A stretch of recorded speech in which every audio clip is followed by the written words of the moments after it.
করতে হবে, জুলাই সনদ বাস্তবায়ন, জুলাই নিয়ে তাল বাহানা চলবে না রে, চলবে না। জুলাইয়ের রক্ত বৃথা যেতে দেব না, জুলাইয়ের রক্ত বৃথা যেতে দেব না, শহীদের রক্ত, বিরক্ষিত রক্ত, বিরক্ষিত রক্ত, রক্তের বন্যায় জনক হয়ে উঠতে চান, 18 কোটি মানুষ তা মেনে নিবে না। আপনার আগ্নেয়গিরির জ্বালা মুখে বসে আছেন, আগ্নেয়গিরির আগুন সুপ্ত অবস্থায় আছে, এই সুপ্ত থেকে জাগ্রত হলে আপনারা রেহাই পাবেন না। অবিলম্বে 18 কোটি মানুষের দাবি পূরণ করুন, আপনারা শান্তিতে দেশ চালাতে পারবেন, জাতি শান্তিতে থাকবে। সেই আহ্বান রেখেই আগামী দিনের সকল আন্দোলনে আমরা ময়দানে থাকবো তো ইনশাআল্লাহ। আমরা তৌফিক ইল্লা বিল্লাহ।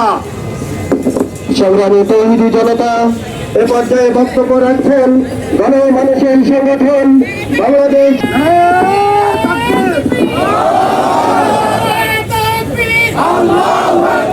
আউযু বিল্লাহি মিনাশ শাইতানির রাজিম। বিসমিল্লাহির রহমানির রহিম।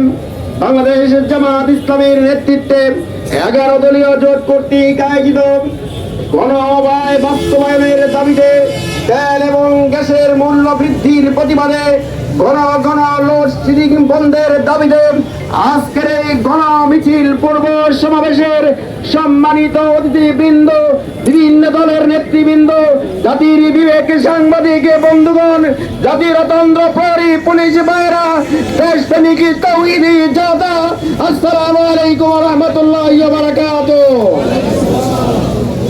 আমরা জুলাই সনদ বাস্তবায়ন ছাড়া অন্য কিছু মেনে নেব না। গণভোটের রায় বাস্তবায়ন ছাড়া অন্য কিছু মেনে নেব না। আপনারা তালবাহানা করছেন, তালবাহানা অবিলম্বে বন্ধ করুন। 70% লোকের রায়কে আপনারা সম্মান দেখান, তা না হলে আপনাদেরকে ওই ফ্যাসিস্টের পরিণতি ভোগ করতে হবে। সম্মানিত ভাইরা, সবাই সংক্ষেপ, আগামী দিনে এই জুলাই সনদ বাস্তবায়নের সমস্ত আন্দোলনের রাজপথে আপনাদেরকে শরীক হওয়ার আহ্বান জানাচ্ছি। সেই সাথে আজকের এই মিছিলে সকলকে শরীক হওয়ার আহ্বান জানিয়ে আমার বক্তব্য এখানেই শেষ করছি। আসসালামু আলাইকুম ওয়া রাহমাতুল্লাহি ওয়া বারাকাতুহু। এখনই মিছিল শুরু হবে, আপনারা সুশৃঙ্খল ভাবে মিছিলে অংশগ্রহণ করুন।